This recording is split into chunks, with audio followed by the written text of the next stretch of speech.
Welcome to the first race for the chase for the championship. This thing here is very important because you have 16 drivers going for the chase. So all the points are reset. See all these drivers, they don't have as much. But you see everybody up here. So basically what happens is however many wins you have, you get 3 bonus points every win. So I got 12 wins, so it equals 36 points. Kyle Busch has 3 wins, which equals 9 points. Martin Truex Jr. has 2, which equals 6.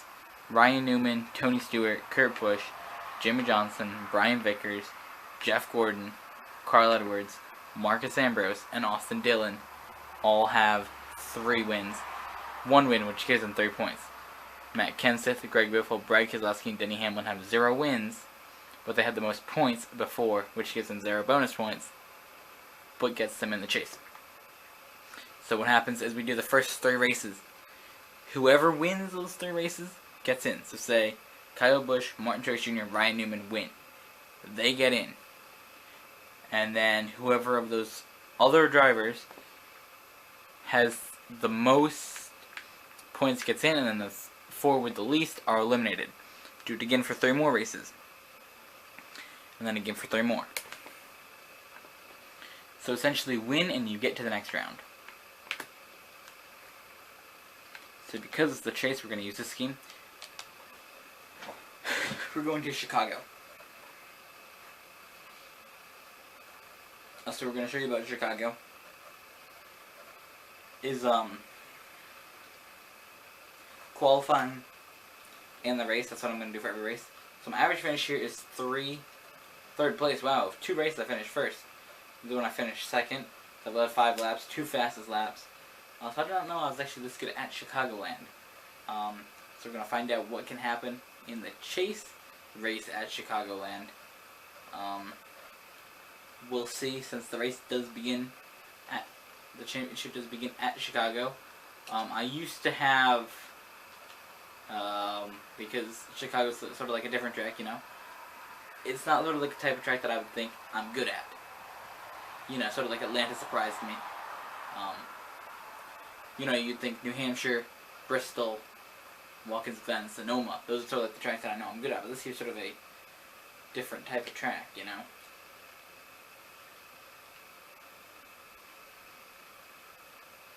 Not these 1.5 mile tracks I'm not that good on. But you sometimes just get certain ones that I just get.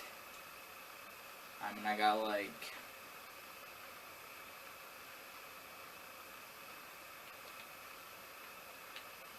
New Hampshire, which I can get as a good track. Bristol. Still figuring out Martinsville for this video game. You know, I sort of like these tracks where you can run way down there towards the grass. Obviously, I don't want to get into the grass, but you know what I mean. No, but I feel like certain tracks that I just end up getting that are 1.5 mile tracks, and this in here has to be one of them. Chicagoland, Atlanta. You know, some of those bigger tracks that I still can get.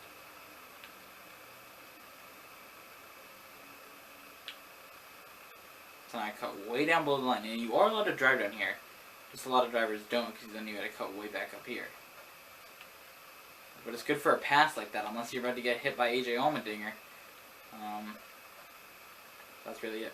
So, I know you're going to be watching this on, well, the day it's uploaded is going to be Saturday. So, the Nationwide race will be a bit of old news for those of you that actually watch Nascar. If you do, or you just play the video game and watch some videos. But I think most people play the video game and watch NASCAR. So typically I don't watch the Nationwide series. I don't want to just watch Nationwide and Sprint Cup. I don't watch the trucks either, but I watch Sprint Cup, and today I decided, let's watch some Nationwide. You know, I was done making videos, so I watched the Nationwide. So mad Kyle Busch got wrecked. He got wrecked, and then the guy that wrecked him ended up winning. I'm like, you have to be kidding me. I mean, obviously he didn't do it on purpose. He got loose, and he went up the track sort of like, I'm running right here, and then my car just gets a bit loose and hits him up, you know. The back of my car will come out, and I'll just hit him up. Ooh, that was actually not an accident. That was on purpose. Haha. See, that's a bit payback for Pocono. Pocono qualifying, nobody got to see it, but earlier in the chase, not the chase, no, but a couple races ago, Pocono, the second Pocono race to go bowling 400, qualifying, because I typically do qualifying off camera. Watkins Glen, and this here's only the second track I've done it on, but Watkins Glen and Chicagoland. But that specific one, Brad Keselowski somehow like got turned around or something. He was going the wrong way down the track. Okay, turning himself to go straight, and he just smashes the front of my car. I mean, Pocono is not a track that I'm good at. Okay, I need whatever shot that I can get. You know, whatever chance I can get to get good at Pocono. You know, get a good run position, do something. But he just smashes the front of my car, and I'm so mad because, you know, I felt like sometimes you can feel like, okay, this is gonna be a good run. Like last lap, I felt like that was gonna be a good lap. The lap that I got wrecked on, I felt like it was my good lap on the track. I felt like I had the whole thing, you know, I had it figured out. And then he just smashes me. I'm like, really? But I'm back to the nationwide race. So Kyle Larson got hit in the wall. Ryan Blaney hit him in. I'm like, you have to be kidding me. Ryan Blaney is actually racing Sprint Cup next year in the number 21, which if you see some of this race, when I passed 21, that's Trevor Bayne. Trevor Bayne is leaving the Wood Brothers number 21, which is an iconic number from many, many years ago. Like the 70s, 60s, 70s with like Richard Petty racing at the time. I mean, Richard Petty drove the 43, but Richard Petty's main rival had that. You know, it was, you'd see a lot of that 21, 43 racing it out. No, now that they got the same colors too, same people own the car, so that's sort of like a cool thing there. But Ryan Blaney's gonna take over because Trevor Bayne is going over to Roush to drive that number 6 car. And number 6 hasn't been a number in many years in NASCAR. It went away. It was ooh, got Paul Menard right there into Marcus Ambrose. No, but the 6 was driven by Mark Martin. And then Mark Martin left and David Reagan came up for a little while. After Reagan left, the 6 went away. I mean, that's why Roush hasn't had a 4-car team. They've only had 16, 17, and 99 because you can only own 4 numbers. They gotta pay still to keep that number. So Roush paid a lot of money to keep that 6. Okay, so sometimes, because the numbers, I mean, they gotta pay for the numbers. So you had to pay a lot of money to keep that 6 and not even have it be a race team. So next year, I'm assuming he's going to get rid of that 99 car. Get rid of the number. So the 99 team will probably become 6. So he won't keep the 99 as a number. I mean, there's nothing really symbolic about 99. But he might keep it. Don't know. Jeff Burton had it, and then Carl Edwards.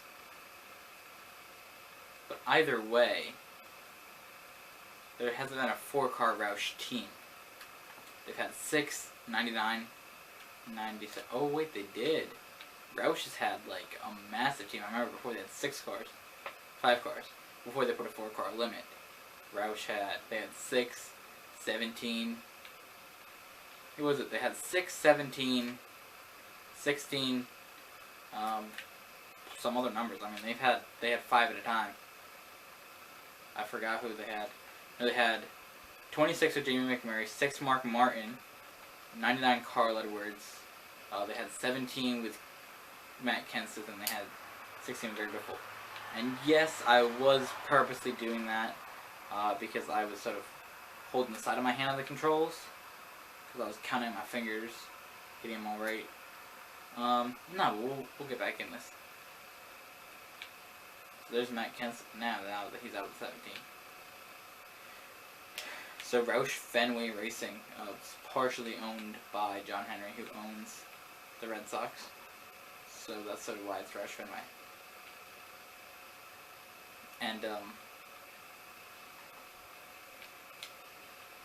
the team of the 42 is, they had some numbers before. They have the 1 with Jamie McMurray, now they got the 42 with Kyle Larson. But they had the 41 with Reed Sorensen, which was Target before. And then they moved 42 over. I mean, they moved Target to the 42 with 1 Pablo Montoya. And what other numbers did they have? They had 40. So now they just got 1 and 42. Because what happened is Dale Earnhardt's team, Dale Earnhardt Sr., his team, Earnhardt Racing or whatever, they had Dale Earnhardt Jr., but Dale Earnhardt Jr. wasn't like the way it was run. He didn't like it. So he left. Went to Hendricks. Another team sort of fell apart because Budweiser left. Army left as their sponsor of the 8 car. So they were losing everything. So the team, Teresa Earnhardt, who was in charge of the team, she had 51%. So Dale Earnhardt Jr. said, all on the team, if you let me have like 51 instead of 49. So Dale Earnhardt Jr. got rid of his part owning of the team also.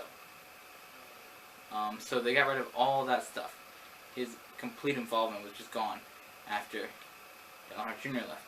So Teresa Earnhardt sold part of the team to, well, they merged with Chip Ganassi. They made Ganassi Earnhardt Racing. And that's where the number 1 got into it. But after Chip Ganassi Racing was made, Earnhardt Ganassi Racing. Teresa Earnhardt had nothing involved. She was like, yeah, whatever, I'll just sell the rest of it to Chip Ganassi. So it became Chip Ganassi Racing with Felix Sabates or something, who's also part of his other team before. So it's a couple teams merged together, but I mean, they're still a good team. I mean, you got Jamie McMurray, who's crap, but you got Kyle Larson, who's pretty much up there. As long as he can just get a win. Bristol. He's got 40 positions to move to get to the lead, but I think he can do it.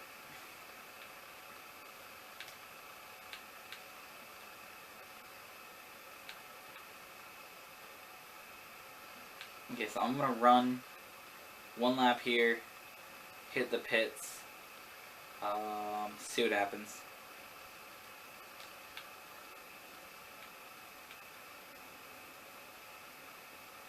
I'm going back up the track. That's not what I want to do. Okay, so I qualified 3rd in that last round. That's not where I want. So I was 1st and I was 3rd. That's not where I want to be. Okay, so here we go. Got to keep close to that line, or stay down there as much as I can. I should have won Richmond, but I didn't, and that got Jeff Gordon bonus points. I opened the door right up for him too.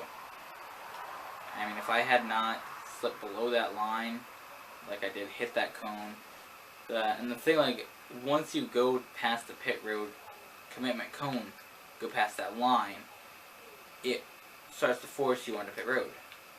So I managed to have the car turned enough as I hit the spot that I got enough of it to force me back up onto the racetrack. So I got lucky, didn't pit at all, save it from what I got, and got a 3rd place finish. But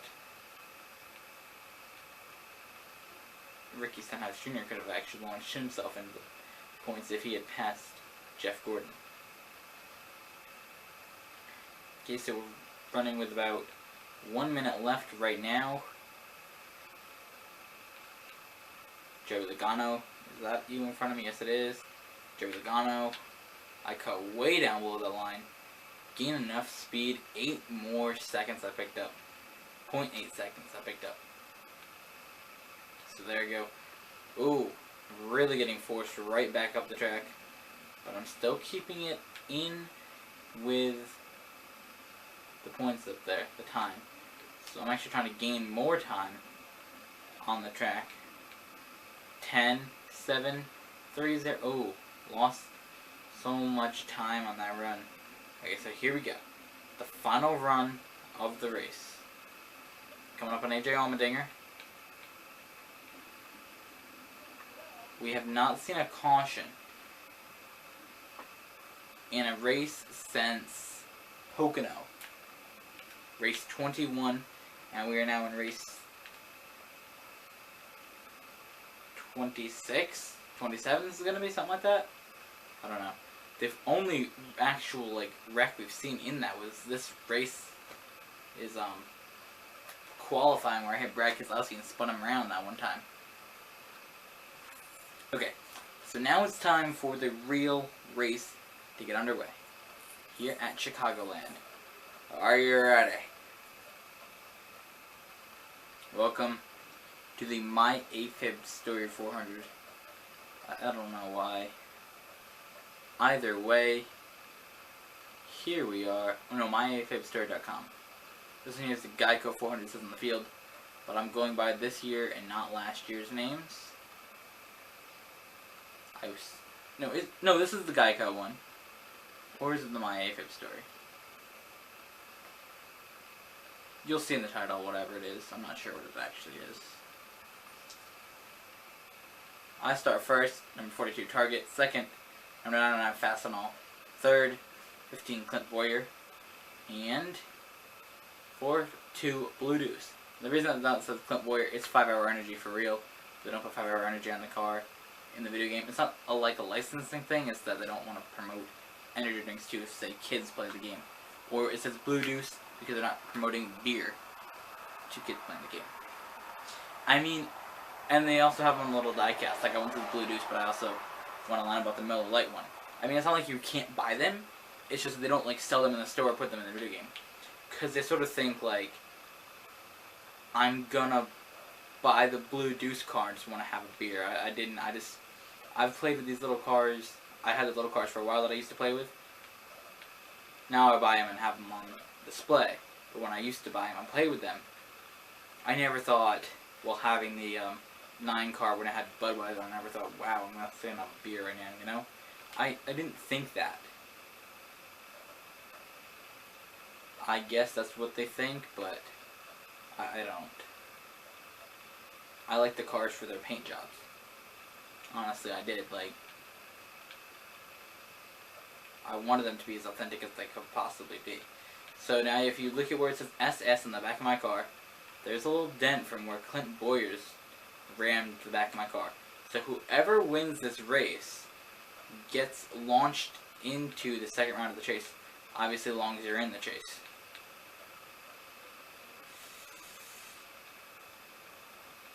Ooh, Boyer. Oh, no. Oh, gosh.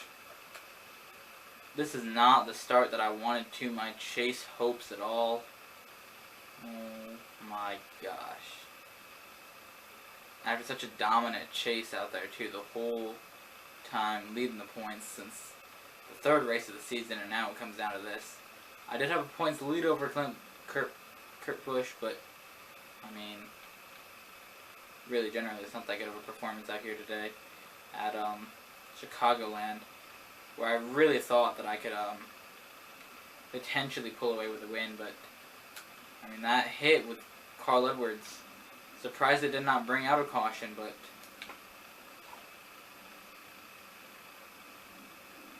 looks like we might see Brian Vickers launch himself into the next round.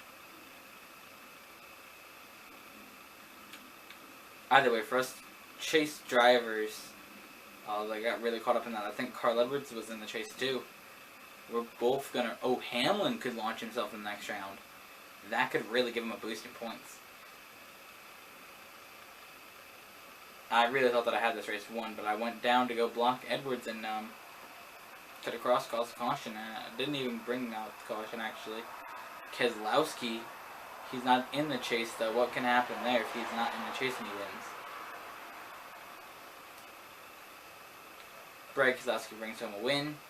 We're going to see what this does to our chase standings with a 40th place finish by me. Terrible day on the field. I mean, that was terrible race performance by me. I went to go block and I was in the lead too. I was blocking third place and I caused the thing and fell in 40th. I mean, not the start that I wanted to chase, but you know, what you gonna do? I mean, we're not out yet. We are not out yet at all. It's the first of 10 races in the chase, so I'm not worried. We're gonna see where we fall down. I mean, that does give Keselowski a win. Oh my gosh. Oh my gosh. Keselowski was in the points? Oh, yeah, look at that though. Edwards really got hurt by that performance. I mean, oh yeah, Keselowski was barely in it. Where does Keselowski come from? He moved up 14th. Oh my gosh. Yeah, so one win will put you right at the top. I mean, I fell down 3 spots because of one little wreck. One little wreck did that to me. I mean, I really did shuffle up the points. We're looking now, we got Keselowski first, Kurt Busch second, Denny Hamlin third, and I'm fourth. The first time that I've been here since... Let's check out when I had that performance. I mean, I had that Las Vegas, I got 41st. And then after Bristol and Auto Club, these 2 races brought me back up to first. By Martinsville, I was first again. But I mean, one bad race like that at the beginning of the chase messes me up. Because I mean, I got 40th. If there had been a caution, things would have been different, but I got 40th. So we're going to head to New Hampshire. We're going to find out, can I do better at my home track? That's really the track that's key to win at right here. New Hampshire, because I'm good at Dover, and I'm not very good at Dover. I need to get a New Hampshire win, or my chase might be over. Oh my gosh. Just sitting there thinking that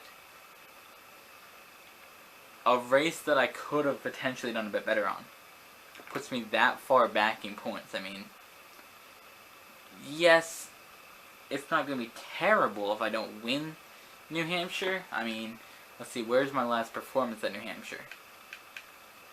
Second. So, I mean, if I can do like I did in New Hampshire then, I'll be fine. But, I mean, if I don't get a second at New Hampshire first, I don't know, we'll find out. We'll see how this chase turns out.